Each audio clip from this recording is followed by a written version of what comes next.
I'd like to call the Finance Committee meeting to order April 20th, 2022. Members present are Ms. Alt, Mr. Bodkins, and Tom Fellner. If you've had a chance to read the minutes from the March 15th special meeting, I'd like a motion for approval. If there are no changes. Mr. Bodkins makes the motion. I'll second that. Ms. Alt seconds. All in favor? Aye. Motion carries. Minutes are approved. Next up is approval of the agenda. We have an addition to the agenda, Sarah Beagle funding discussion. If that's meets with everybody's approval, then I'd like a motion to approve the amended agenda. I'll make that motion. Ms. Alt makes the motion, seconded by Mr. Bodkins. I am moving Sarah Beagle funding discussion up to number 1 item. So, Mayor, can you give us a little intro? I would say that actually committee member Bodkins brought to our attention a request for funding or consideration for funding by Sarah Beagle out of our funds. And I think the request really came to me right on the heels of the tentative commitment to submit improvements at the YMCA's daycare center. Listen, man, wheezy. Excuse me. I don't think they're related. I don't think they came our way after they heard what they got, but it did happen right after one another. I went out and spoke with people out there, and they can speak for themselves certainly, but the nutshell of the request is somewhere in the neighborhood of 25,000 or a little bit more of ARPA funds that they would use to add staff and enhance compensation for their existing staff.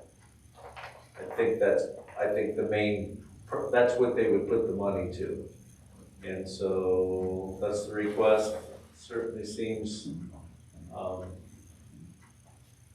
I think, I don't need to get into a long talk about the daycare and the squeeze that it has, but you hear a lot of people complaining about folks not going back to work and those kinds of things. With every one of their clients, I think, without rare exception, are working people who are back to work, and we're trying to keep this facility afloat. That's the thing.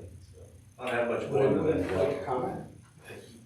Yeah, I'm Troy Fryman. I'm the president of the Sarah Beagle board. This is Jeff Zeisler. He's a board member. This is my wife Amanda. She's a board member as well. We've got 2 of the employees. Bernadette, unfortunately, as you know, her sister passed away. She was supposed to be here as well. Unfortunately, she was not able to do that. So we're going to try to give you some more information. If there's some more that you request for the following of this week, let me know. I can get whatever information that you may need. And then they're going to be able to answer any questions that we're in the moment that we're unaware of, to be able to answer for you correctly. They are working hand in hand with Bernadette as well. So basically, the plan is what Mayor Leary said was, with the funds, we're going to be able to increase the pay salary of the current employees, plus we can hire 2 more full-time employees. Now with that, we get to have more kids in the enrollment. Right now we have a waiting list that we are unable to continue to add kids, because you can only, by state law, only have so many kids per employee. So by increasing 2 more staff members, we can have more kids. Obviously, there's steps that we've got implemented in the process. Bernadette already established it with the help of these 2 as well, to be able to get more employees. Obviously, like I said, we can get more children into the establishment. So that's our goal. If there's anything that I missed that you 2 with that funding that you might be able to add, but that's kind of with what Mr. O'Leary said, and I kind of filled in the gaps, but is there Is it anything? specific? Yeah, like, Plan? yeah, Right. The idea is we are hiring in at minimum wage. That is the highest that we can afford to with the way that we are now. We're having a very difficult time bringing staff on because we're in competition with McDonald's and with these very simple jobs, you know, that are very important to our community, but we're in competition with them and we can't get quality, we can't get educators in that want to work with children and that want to sustain a position. Raising, you know, this funding would allow us to raise our current staff by $2 an hour, which still would not be like a huge amount. It would be more comparable. It would definitely give us, it would impact the people who we're getting applications from who are turning down positions because they can't afford to survive on that rate. It would also allow us to hire in 2 employees at that $2 higher rate than what we are currently. We'd be able to sustain that. Our goal is to bring that in, use this funding to sustain that $2 an hour raise and increase our staff for a year while we're increasing our serviceable area. We're gonna take on more children from our wait list. We have an average of a 1 to 2 base wait list for each classroom. And that's actually par for the course in this area. There's only 2 centers in Galleon, and I know that the other one is saying they've got about a 2-year wait list as well. There are people needing care. Not being able to provide that service to the community is definitely affecting our community. People are going elsewhere. If their child care is elsewhere and their job is elsewhere, we lose people. We want to benefit the community as much as we can. We want to help these children. We are an ODJFS center as well as an ODE center. We provide preschool at the Ohio Department of Education's funding, you know, at their level.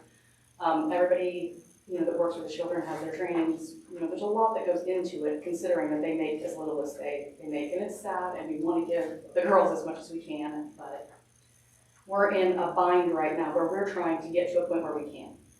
So our first step to maintain this beyond just taking on this money and then having it go nowhere. We currently offer a 20% discount to our families, which is wonderful. We've been able to accommodate that for a while, but we're going to have to step that back. Likely not all at once because that's a lot on families. And then once we do that and we take on more enrollment, those new enrollments would be at the higher rate. And, you know, an increase in children and an increase in funding, you know, the funds that we have coming in would be able to maintain the $2 an hour additional per staff member. And it would give our girls, you know, instead of $9.55 an hour, it would give them starting at a higher rate of pay so that they would be able to sustain their own families. And it would be a feasible job for them. Tell them what your role is with. Oh, I'm the assistant director. Assistant. Sorry. I'm Sarah Brooks. I'm the assistant director at Sarah Beagle. So you've been there how long now? I've been there since 2003. So she knows a lot of the workings there, Bernadette.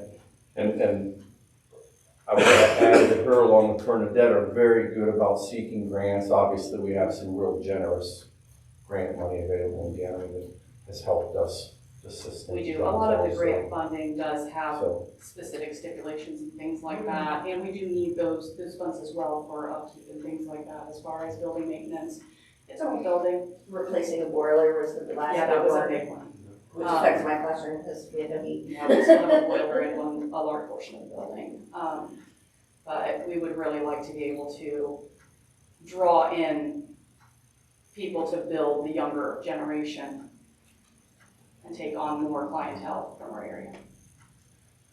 how long have you been quality? Yeah, we're a step up, we're a 3-star step up to quality center. Tell them. Step up to quality is the state's rating system that they use. The high quality is considered 3, 4, or 5 stars. 5-star centers have to have like all bachelor degree teachers. It's very difficult to do. Our teachers, we have 50% associate degree or level 3, which is equivalent.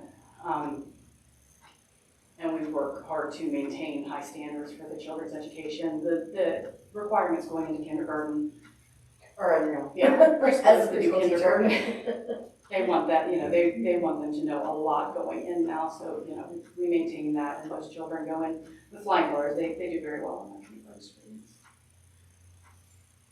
So, How long have you been on the board? Me, Yes. almost 6 years now. Yeah, I was a board member and then, another board member got out for other reasons and that I became the president, so. Jeff, you've been on it For quite a while. quite a while. Well, in the past, the city has given money to Sarah Beagle, hasn't it? From the budget. I don't know about that. Well, I know mean, we, I was on council, during the city manager, tail end years, and I may be getting old, but I think there was always a budget item for Sarah Beagle from the city, and I don't know when that disappeared. oh, I'm not Are familiar There's with been a that. lot of funding changes with Do Sarah. you remember? No, I don't remember. I do know that, in years gone by, when the city had a block grant, their own block grant, that because of the high percentage of low moderate income children, that money went out there. I don't know if it was a Maybe that's- property acquisition or whatever, but Maybe that's where I'm thinking of, not from the city's budget, but I do remember that, things were at least passed through, monies that the city was responsible for dispersing, and Sarah Beagle was always on that list, and so, I think, that is absolutely well worth, discussion about rekindling that. You're right, you can't survive on No, You know, $9.55 that's- an hour is kind of, it's. ridiculous. Like, if you think about just how much your general bills are. And Of not, course. if I can speak, not just that, as one of the preschool teachers, if you would come into my classroom for a couple hours, one, see how the children's needs are. Because we have children from broken homes. We have children whose parents must work 2 jobs. We have, parents that both parents are working and they don't have the time, and it's not because they don't love their children, not because they wouldn't give the best to their children, but they don't have that time. They have to get home from work, they have to do dinner, they have to do baths, they have to clean the house. They don't have time to sit down there and focus on that education piece. The stuff that the state regulations that we have to follow, there's a lot. It's a lot to ask. It's a lot to ask for somebody that's making, I have my associate's degree. In 10, I've been teaching for 12 years now. 10, almost 11 of them at Sarah Beagle. Love where I'm at, love the directors, I love our philosophy because we put the children first. And I am blessed to be in a center that my director, my assistant director says, if this is not working in your classroom and how you are teaching, I'm not going to micromanage you and tell you that you have to teach it still this way. You can flip-flop it and do it this way because it's reaching these children. That's what's important. How are we reaching the children? When you add our step up to quality stuff, then requirements are, I cannot tell you how many hours a day I spend at home working that I don't get paid for. I also help out in the office. I help And with- Christie started at minimum wage as well. Yeah, So if you're asking all this as someone that's not making any compensation for all of their additional work that they're putting out there, it's very difficult It for is. people, especially that will stay and that want, people love their job, the people that are there love their job. because if it wasn't for our love for the children and what I call those light bulb moments, those moments where there's a child that you're working with and you have been working with and working with and working with and they're not getting it, they're not getting it, they're not getting it. And that day that they look at you and go, hey, dog and log, that rhymes. And that spark in their eyes, that smile on their face, that they have made that connection and you have reached them is what keeps us there. But sadly, some of us have to actually start looking at, can I still survive with my own life Instead of doing what you love. instead of doing what my passion is? And anybody at Sarah Beagle, and I'm sure the board members can tell you, my passion is these children. I would walk through fire for any one of these children. As a matter of fact, I put the fire out that you guys heard about at Sarah Beagle. I'm the one that walked into the burning building and got the smoke alarm, the fire extinguisher, because there was no way our place was going, you know? So I would give anything for these kids. I think that's an ongoing discussion as Yeah. a board we always have. We wish we could do more fun. Yeah, everybody wants to. But, and that's not just us, I think. Yeah, and that's the one thing that does keep the teachers that are there is the support, the acknowledgement that they want to do. And this is our way of trying to help us meet our needs. I mean, it costs me over $30, because I live in Kenwood Lake. So it costs me about $30 a week just to drive to work and back. And it's going up and up and up, but my wages can't go up. We've been on a freeze as far as any kind of raises for a very long time. Yeah, That's why I didn't mind listening to you. Yeah, I know, and we are very aware that everyone wants the best. yeah. I worked for myself all my life. Yeah. It's not easy, but Sarah Beagle's been a real asset to the community, and I've watched them for 60 years at least. Kids in and out of there. Everybody has a family member, everybody has a Sometimes story. they Yeah, to do that, and I know that. Thank you very much. So this is really nice of to be here, and I know we'll consider this, you know, very well. we I appreciate think so. I don't know what Tom I thinks. think Kara has some Karen, questions. sorry. How many students do you have on average per day? I direct that to her. 26. 26? Currently. And how many staff do you have? Right now, we have 8 total staff. Okay. That covers the span of our day, everybody's not there at the same time, so. because like our infant room, the state ratio, you're only allowed to have 1 to 5 children. The toddler room is 1 to 7. The 3-year-old preschool room is 1 to 12. My classroom, which is the 4 or 5-year-olds, is 1 to 14. But our problem is we can't actually enroll because one staff member is sick. We have to be able to meet the entire day's needs of these children. And one of the things about Sarah Beagle, and we're not gonna just, we want to increase enrollment. We also want to increase staff because we're not, I don't want to say like I know from a business standpoint, you're supposed to look at the bottom dollar. We do watch the bottom dollar very closely, but we're not willing as a staff to give up the quality for these children for the dollar. We're just not willing to do that. So having the additional staff will then allow us to have more children, will allow us to maintain the quality that we strive for. And would you need additional space, or is the space you No. have now? No, because like my room currently only has 9 children enrolled.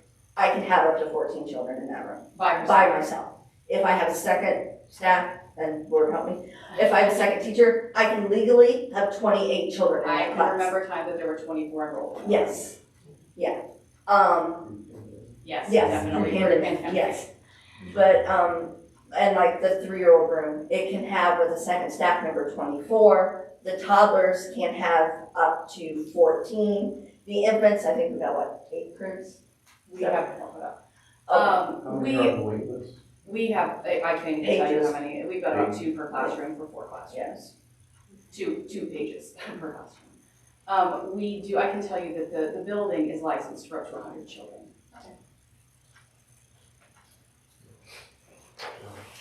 The only thing, I think, you didn't ask for a specific amount of money, we're just going to try to help the best we can. The best that you can, yeah, a year at what we were looking at would be 34,000. We have to talk about it, I guess, just a little bit more and find out what's available. Exactly, That's the and only that's way what we we're can asking. be right with And that's why we're here, Yeah, just to, I'm glad you're and if here. there's any more, information that you do need, I'll be happy to give you my number until the following week, you can contact me and I can get hold of them and get whatever. We can always get a hold Added of it for the information. problem, when we need some answers to some questions. Sure, absolutely. We can always do Do you need that. any Yeah. numbers? or- Yeah. If we can get your number and phone book. Yeah. Well, I mean, financial numbers. Do you need any of that? But if anybody doesn't have any more questions, we appreciate you letting us come in. Thanks for the Appreciate time. you guys. Explain what we're trying to do. Thank you very much, we appreciate it. Appreciate your time, thank Yeah, you. thank you. Yeah, absolutely. First Very time, much. first out of here. Yeah, thank you very much for doing Thanks, that. guys. For moving us up. See you. Bye, guys. All right, see you. Take care. We've got $277,812 in the rescue plan appropriation. And that's all under other technical services, so. Say that number again. 277,812, and that's what, What fund is that? that is 267, no, 268, yeah. And that's an unappropriated. Right.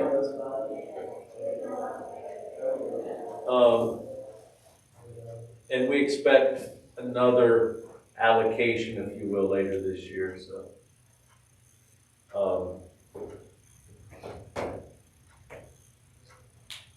And she said 34,000, Yeah, I think she did. and that was for 4 staff. Yeah, that grew like mushrooms in a field. I was talking 25,000 and then 9,000, it sort of popped up, so it's that time of year it happens. So I don't know, I think that we can clarify, but I think anything that is deemed reasonable, and of course, there's competition for those funds. There are certainly a number of utility shortfalls that we're gonna have to plug and other things that we can do with that money, so. And whenever if we've ever given money to a business like this before, how is it accounted for? Is it just like a gift, or is there something to show that they have used this 34,000 for staffing costs explicitly? What I would envision is a contract with them and the city saying that the city agrees to provide this level of funding for these deliverables, and then at least the ability to go back and check. Oversight's too strong a word. That's kind of what I envision is how we would do that. I would say that we provided funding for a lot of businesses in that chamber-funded program. I can't remember right off the top of my head, $100,000, I think. So that went to various businesses. So that, I mean, the notion that we give money to other businesses, that would be the first time, I don't think. And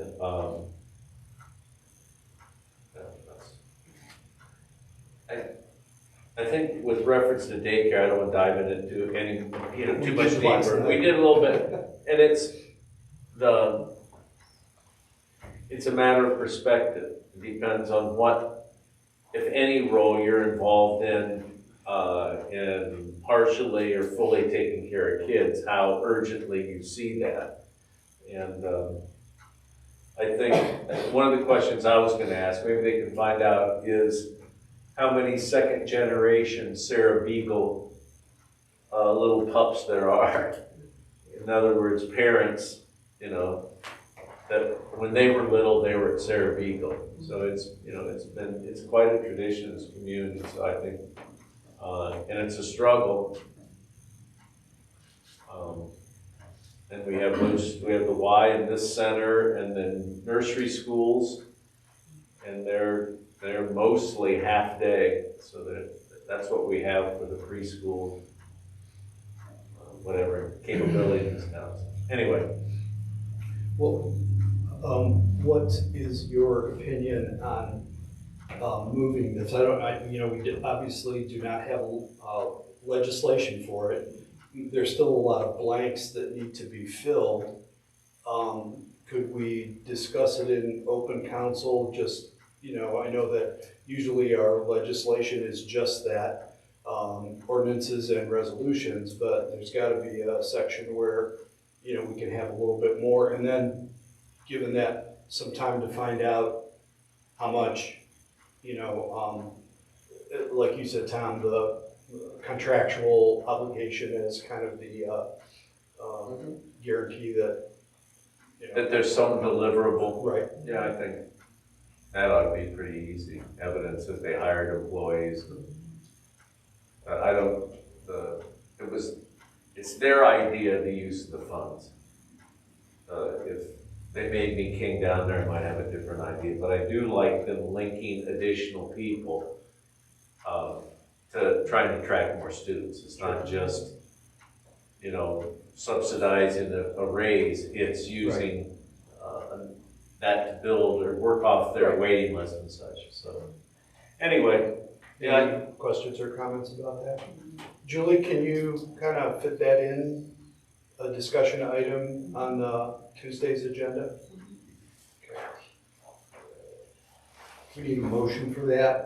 Let me have a motion to move a discussion of Sarah Beagle funding on to full council.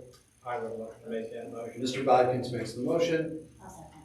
Ms. Alt seconds, all in favor? Aye. Motion carries.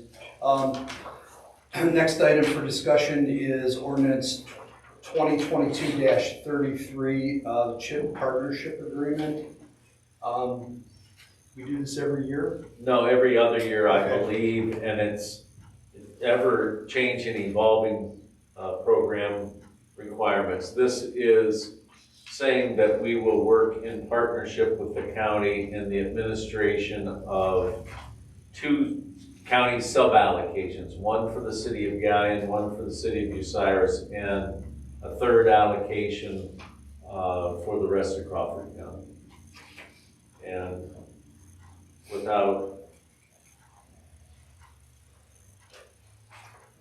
I've become a little bit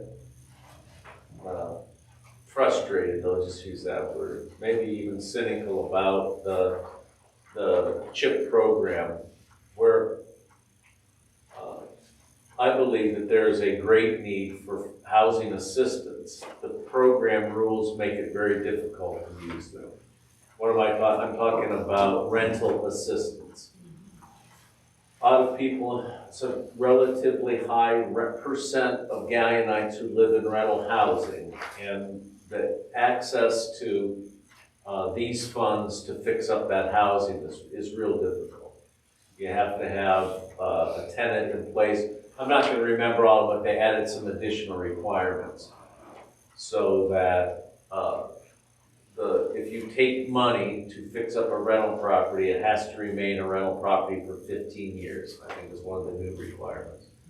So the ownership horizon for some landlords is not 15 years. They plan to be out of that property before then. So it's been a little bit difficult. You have to have an occupant in the house before you can do in your rental property. I'm not sure, you can do some things, windows and some things in the right kind of weather, maybe a roof, but it really limits what you can do in rental housing. Great need there, there'll be very little money allocated there. 1 or 2 more things. That when we looked at the finishing up of the current 2-year program that we're in, we in Gallion have utilized it more than other communities in the county. So I think that's a good thing. And it has in the past and will likely go to single family homeowners. That's really what the program seems to be targeted at. So a lot of what I think we've seen in the past are sort of would that be a stacking or a bundling of first-time home buyer incentive, this kind of money to fix up the house they've had, and it's sort of stacked up. I think that's what you'll see. So this is an agreement to work with the county to have a group called Great Lakes Community Action administer the program for us. So that's, What's their cut? I don't know if it's 20 or not. Used to be. Yeah. 20%. Yeah, the county replaced in this cycle the previous consultant, which I think is a step forward. But it's, one more. The consultants are very concerned, I guess rightfully so, that we don't fund a program that doesn't score well when the state reviewers review the results of the program and kind of the structure. So there's a tailoring or a fitting of our program to make sure it scores well. I think that's probably in both the consultant's interest and the city's, because you don't want to not distribute the money that will result in having lesser money. You may remember when we first came in we were sanctioned for a year because of the administration that was done on the CHIP program. Kind of worked our way out of that. But anyway, that's what I got on the CHIP partnership agreement. Questions or comments? If there are none, I'd like to hear a motion to move ordinance 2022-33 out of full council. I'll make that motion. Ms. Alt makes the motion. Mr. Bodkin seconds. All in favor? Aye. Motion carries. Next is ordinance 2022-34, legal services contract. Mr. Palmer. Well, Tom, do you want to start this? I'll start by saying, this is kind of a collective idea. I'll take ownership of where it sprung from. What I think happens, I've observed this with a lot of hours dedicated to it over the past 8 or 10 months, but over the past several years, that communities that are engaged in enforcement issues, notice of violations, or actual findings and orders, when it comes to the regulators, when it comes to EPA, oftentimes bring in legal counsel, but to use a baseball analogy, in the 4th or 5th inning. I think we're really early in trying to come up with an agreeable plan, remedy some of the violations that have been noticed. And so the suggestion was made to look at hiring legal counsel to couple with the engineering capability that we just approved, the GPD, and keep us not necessarily ahead of the game, but not behind the curve in this. So that's really what this is, and it gives us, there was a letter today, I think I just read before we started, it came from the EPA, and it's it partially remedies some of the violations. It fixes in total some of them and partially fixes others. I think we're in a position, and I'll stop on this, that we don't know often which questions to ask. So we're going to suggest that we bring this firm in on a limited basis. When we have a question of interpretation of the administrative or revised code, we'll consult with them. So when we ask for verification or clarification from the regulators, it's coming from somebody who knows the language, knows the administrative and revised code better than we ever will.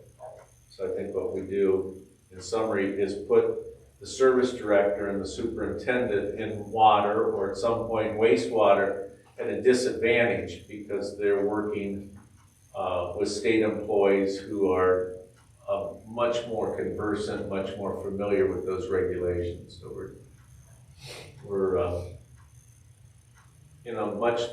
it's kind of a specialist. We need an engineering firm to help, take care of what needs fixed, and then a specialist to make sure that we do it in an expeditious way.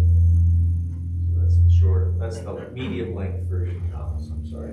Go ahead. And just to add a little bit to what the mayor was sharing, it's in addition to knowledge of the Ohio Revised Code and also the Ohio Administrative Code, because a lot of this is regulatory.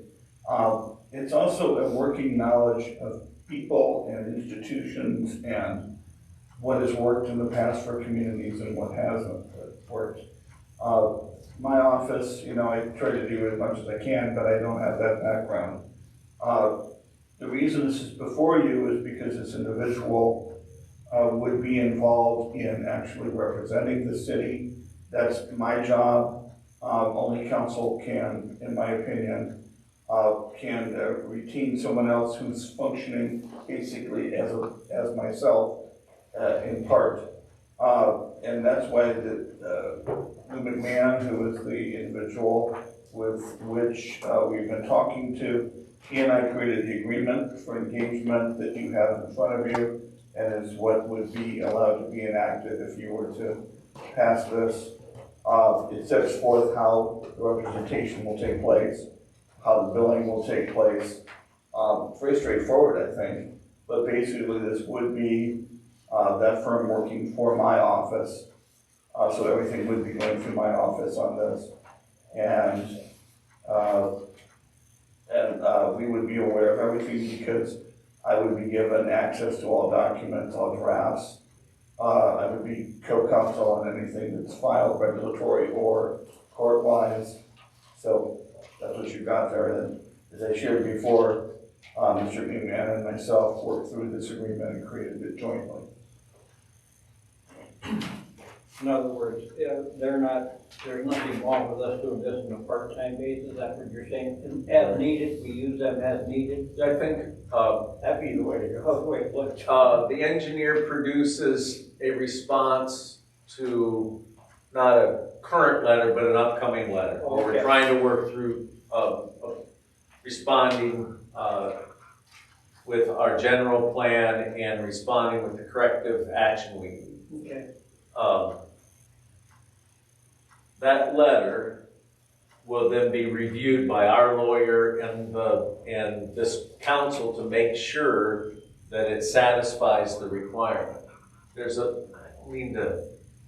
actually been told by engineering firms that the people at EPA watch these meetings. So if I seem a little bit cautious more than usual, it's because, somebody's watching. I just say if people are watching from the EPA, that's about all the justification we need for this look here. Well, I did. Because if that regulatory entity is so focused on seeing us trip up or make a mistake, which is possible but not our intent, then we need this extra protection so that we don't, as they might say, step in it and make a problem that we're trying to remedy worse.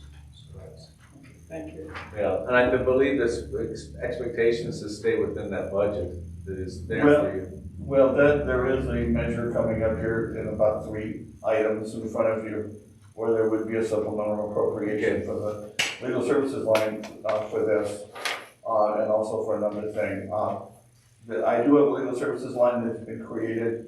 I have not received the final bill for the central hotel transfer. Right. I imagine that's something. So trying to be safe there. Okay. Yes, sir. I have developed a lot of faith in Mr. Palmer. I didn't know him that well, but if you think this is the right thing to do, and Mayor, I believe that's just the right way to go. If you think it's right, Tom. Tom and I agree on this one. Okay, thank you. Questions? I think that Mr. Palmer answered my question of how it was going to be funded. In my office. Yeah, okay. Yeah, there's 35 there now. Our intent is not to, in the line item where he would hire counsel, but there are other commitments coming out of there, so we'll wouldn't spend it if, it's not, the costs aren't legitimately incurred. When we get there, if you want to decrease that supplemental appropriation, that's fine. I have 20 in there for both simply because it's open-ended, this representation. And when something's open-ended, you try to make a reasonable guess. But that's why it's there, the way it is. Could I have a motion to forward ordinance 2022-34 to full council? Mr. Bodkins makes the motion. I'll second. Ms. Alt seconds. All in favor? Aye. Aye.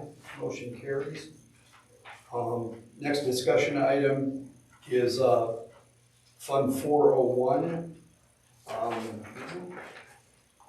Who wants to take that? Yeah, I'll jump in there. Last night, Dr. Fellner and myself were at the Economic Development Committee meeting. And although no action was taken on moving the infrastructure projects that have been appropriated in the 22 budget, it, I think, was the judgment of the committee that advertising for bids for the water or sewer line and the roadway, it's unlikely it has the votes to pass. Okay? I think that's really kind of the conclusion. And And yes, but beyond that, the needs within the city, I mean, I think you Right. mentioned two of them, water treatment and reservoir, certainly move ahead of the line in terms of necessary funding. I'd also say, I didn't say this last time, but we have those two major debts that were just rolling, we just rolled the You notes. did mention that. At the infamous screw pump and a lift station. So Yes. there's other uses for 401. Okay, take a look at this. This is really, however, to allow us to bid the left-hand turn lane, the Brant Road left-hand turn lane. I know we talked about that in the Streets Committee last term. Yeah. So that is, I guess you have to turn the page here, that's right. That is on 36, is that right? 35. We're on ordinance 35. Yeah. Okay. What we're trying to do here is, the auditor is working, I don't know, Brian, if you had a chance to think that through, or, There was state auditors here doing Okay. the app today, so you know, I didn't get a chance Right. to check. so I'm not even sure. The issue, there's a couple of issues get focused here. One is whether or not we can just fund this turn lane out of 401. I think we're probably gonna be better served in the recommendation we to create a separate fund for the project. Because how this will work is, we're gonna bid the project, but $150,000 of the funding is going to come from the Transportation Improvement District on a reimbursement basis. So we're going to have to let this contract and then have that money reimbursed. So, yeah, I didn't put this ordinance together, but that's the purpose of it, is to be able to, I set up a fund and appropriate money to the fund, and maybe that's what section 2 does. And then, be in a position to put money from 401 into this separate fund, and also then to transfer in money from the general fund into this fund, so it can pay for that reimbursement. So they'll transfer it in, we'll pay the contractor, we'll get the money from the state, and then the auditor's office will reimburse the general fund for that. Transfer's not the right word, you're correct on that. Maybe Advance it in. transfer from 401 to that and advance from the general fund. Yes, Yeah. I'm learning. So, Anticipate back transfer. So the discussion item C and just kind of merges right into item D, for the Brant Road turn lane, correct? yes. So essentially, the money that was going to go to pay for the infrastructure that is kind of on the back burner now is going to pay for this. That is my A understanding. portion of it. And then 150 from the transportation improvement district. Right, and the rest from The general. the money, right, and that'll just be advanced in and then sent back up. The rest of it'll come from the capital improvements. We got the part of my slow uptake on this is we got a revised estimate that changed things, I think yesterday or late yesterday or today, that raised the cost of this. It was about 300,000 and it's up to 409.50. So that's, I don't know. No sense complaining, it's just a matter of figuring it out, so. Can I just ask, is that kind of been out of the loop on this. Are we talking about northbound turning left or southbound turning left? Eastbound turning left north, going north. And if you think of where the old Pico building was, their entrance is, the old entrance off of Portland Way will be closed off. And this is where the new spec building will enter, into the property and out. And so there's gonna be a lot of left-hand turning traffic. Truck and hopefully new boys. I was trying to get a picture of it. Yeah, it's in that, and it's only that quadrant. There's nothing going southbound on the westbound railroad. It's not a bad idea, but there'd be property to acquire there. No, that's So- unnecessary problem. So if I was driving towards Route 30 from Yeah. Gavin, I would be able to turn left. Like I was looking at the sleep in, I would turn left. Yeah, No, there'll be well, another this one turn is, lane. you're on Brandt. Oh, Sleep In is over there, Pico's over here, and you want to get to 30. okay. They'll So you're actually going to be able to make a left. There'll actually be 3 turn lanes. Okay. The only segment is that westbound one turning south. So you're coming from Fairview and you want to go to Dairy Queen. Okay. You're on Portland Way, there'll be a left-hand turn lane to go to Sleep In or go on Brant Road, and then you're coming south, you'll be able to turn on the Brant Road. There's all that queuing right now, Yeah.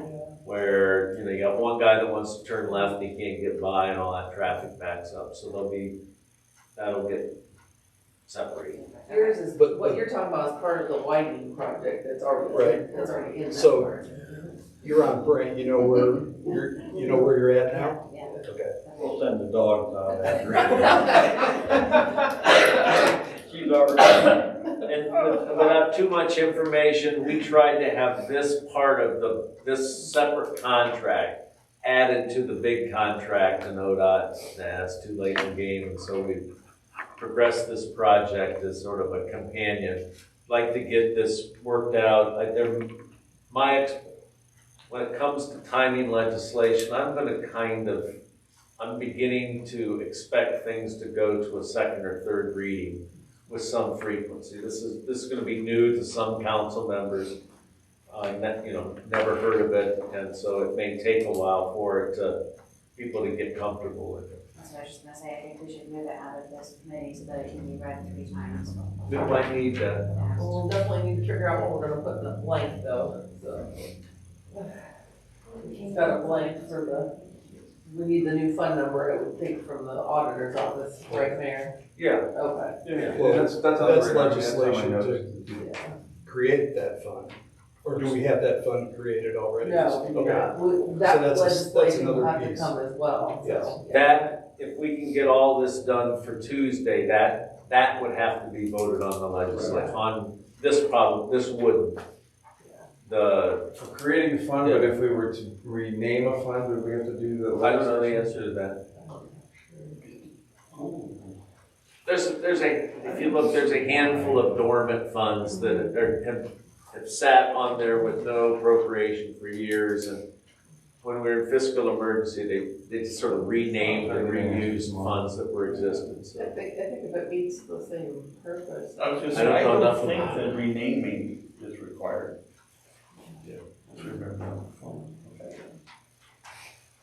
Well, I agree with Ms. Alt that we should move this forward for Tuesday, even though knowing that an important blank is part of we can get that filled in. Yeah, it'll probably have an asterisk on it saying, needs to be voted on the council, but I think the sooner we get it going, so that's April.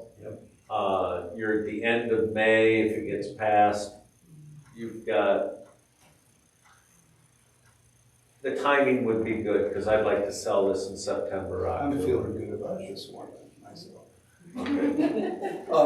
Mr. Palmer, Yes, sir. given the fact that there is a no dollar amount Yes. here, can we still pass it on to full council?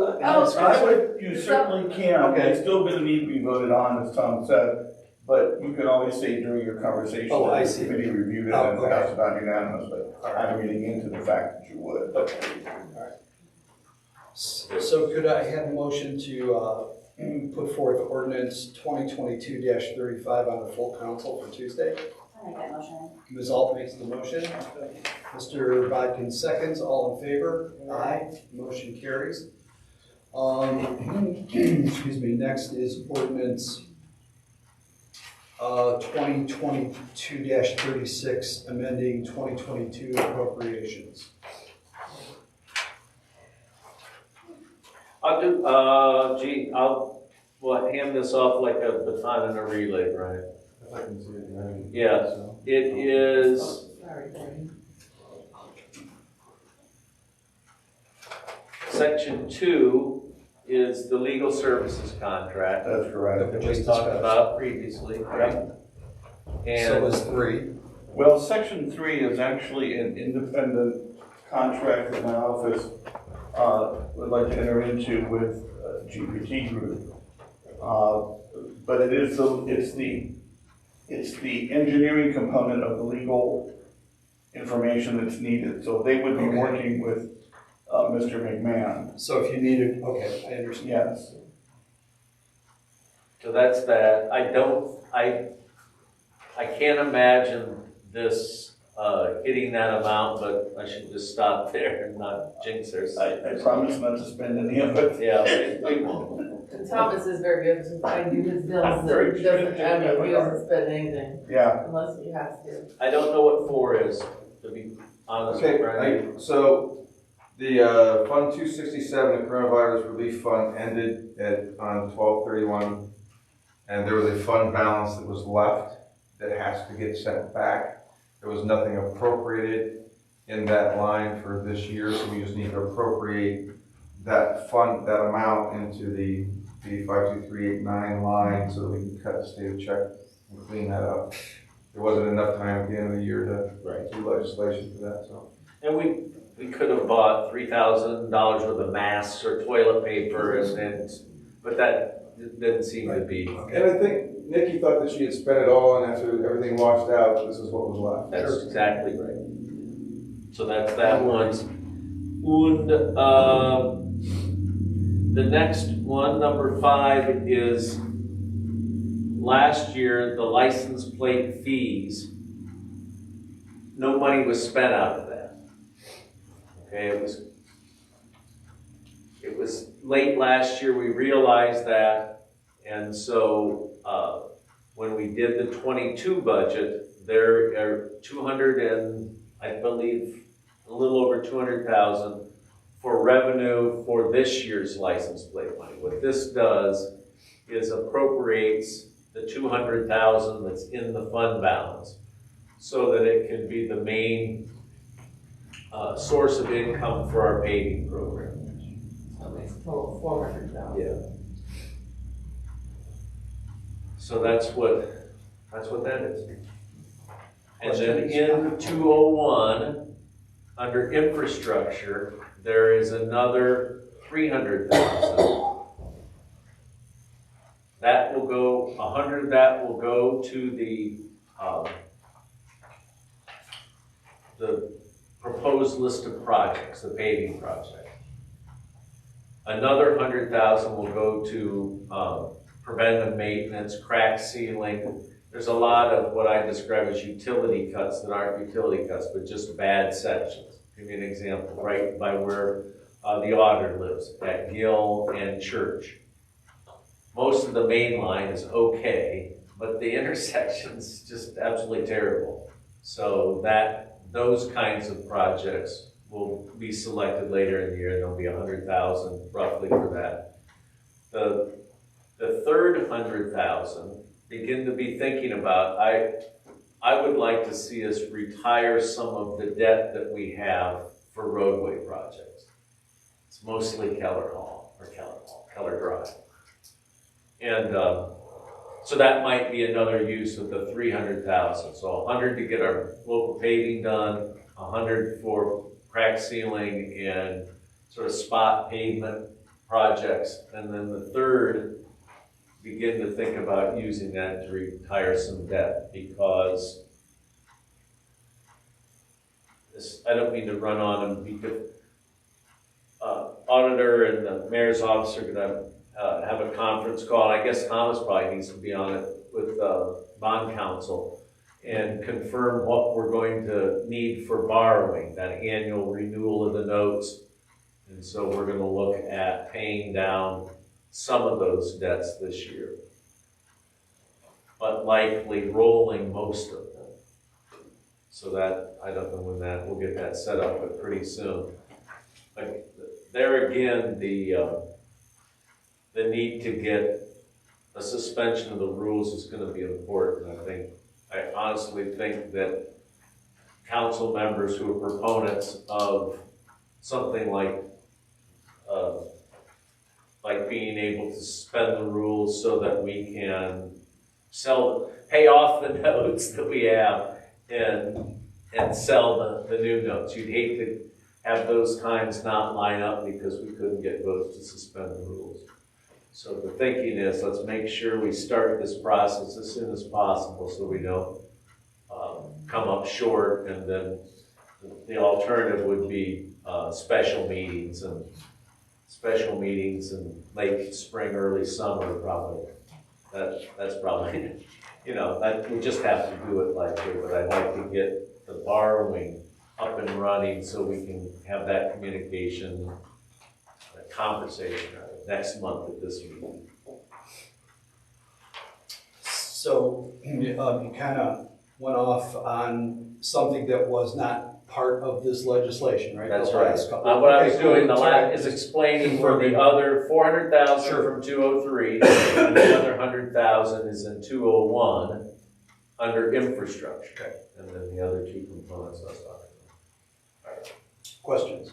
I think it's just great to hear, up here in City Hall, us talking about, where those license plate fees go to. Because I know that's something that a lot of people have questions, is where does that money go whenever they pay for that? And just to see that 200,000 is going directly into the streets to fix and repair them and do paving projects is something that I am happy to hear in a conversation that other people are hearing too. Yeah, well, good. Thank you. And we're gonna, Ken was at the meeting, it's his committee. There are a lot of those streets that we talked about that don't have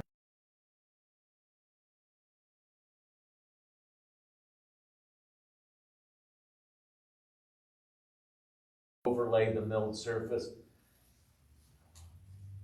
Look at the other members who aren't on there, the list of the projects, go out and look at them. I'm really beginning to think about overlaying and not milling. And then the money we save in having the streets milled will absorb what I expect to be higher costs for asphalt in the latter half of this year. And we also talked about hiring somebody to watch the quality of our asphalt product as it comes through. Maybe we're not getting what we paid for sometimes. But Yeah, I think you got somebody there and they know they're watching our loads, though. yeah, You're less likely to get shortchanged on the amount of liquid asphalt. if I remember correctly, Tom, when we Yeah. talked about the streets, it was 200,000 we hadn't spent, but we have another 200,000 we hope coming back. So It is. that's 400,000 of the project. Right, that's what this does, and appropriates last year's money. Yeah, that's great. I think it'll be I think it's been out there, but the streets that are being paved could be overlaid. There's no curb. You're not going to get rid of the curb. It's just going to run off to the side of the ditch, and if you get a profile, you won't have little bird baths in the middle of the roadway. So had a discussion about that today. So anyway. Could I have a motion to move ordinance 2022-36 onto full council? I'll make that motion. Mr. Bodkins makes the motion. I'll second. Ms. Alt seconds. All in favor? Aye. Aye. Motion carries. Next is a then and now resolution 2022-5. If you I'll go stumbling and Read it. bumbling on this. Well, it's water treatment chemicals. I mean, and that's a major ticket item every single year. Yep. And, you know, sometimes you gotta have them, so, I don't think this needs. Doesn't need much explanation. No, it's just, it's a bill that got overlooked, Sure. that needs to get paid, and it would have been on the last meeting, and then we found out we really need to get this paid for bond, because they're one of our, bigger chemical companies for funds. So if we can really get this one on a fast track Tuesday, that'd be great, so we can pay them. That really would be something, I think that suspension of the rules thing, I don't know quite how to navigate from ordinance to resolution to the other, but I think some of these need to be done for operational reasons. That's all we got on other than that. Questions? If not, I'd like a motion to move resolution 2022-5 on the full council. I'll make that motion. Ms. Ault makes the motion, seconded by Mr. Bodkins. All in favor? Aye. Motion carries. The last, I think, discussion item is ordinance 2022-37, acceptance of ARPA funds.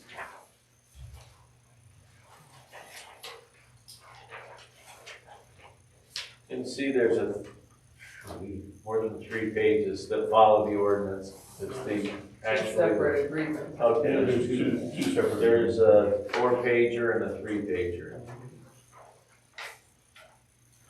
And this is authorizing Nikki to sign these. Right. And any other documents that would come regarding, because we don't know, I mean, these are kind of out of the blue, so that way she can sign any other ones that happen to come her way that, because one of these was kind of crazy, it says, try to, reduce texting while driving.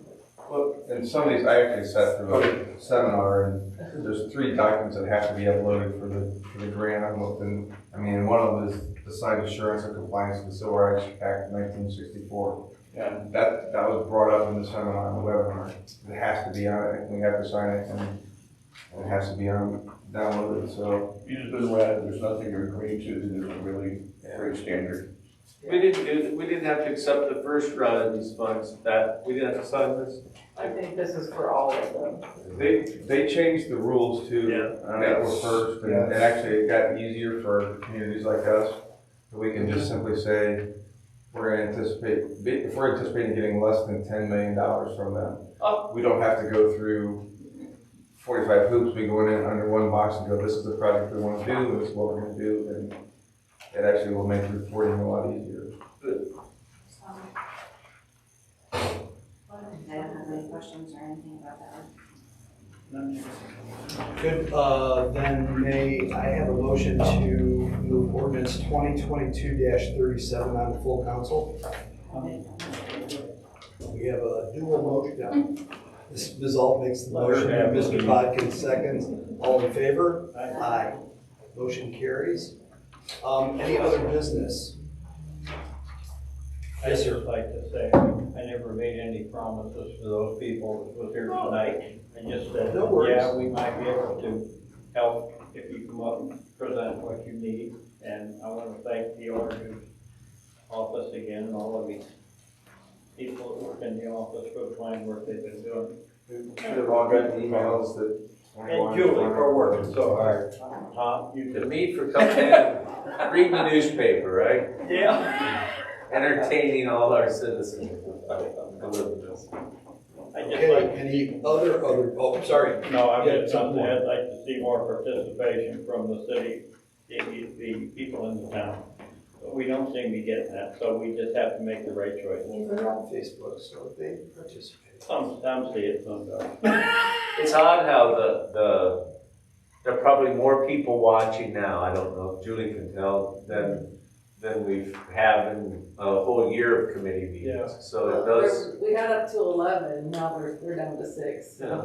Well, we had 6 people here at the meeting, we'd be getting nervous and wondering what we did Yeah, wrong. what did you wrong? I would say we're gonna have we're having a follow-up conversation with Aspen Terrace tomorrow about some of the things that we found out. Okay. So just let you know we weren't included in the first meeting, so I'm sort of generally letting you know, we're not gonna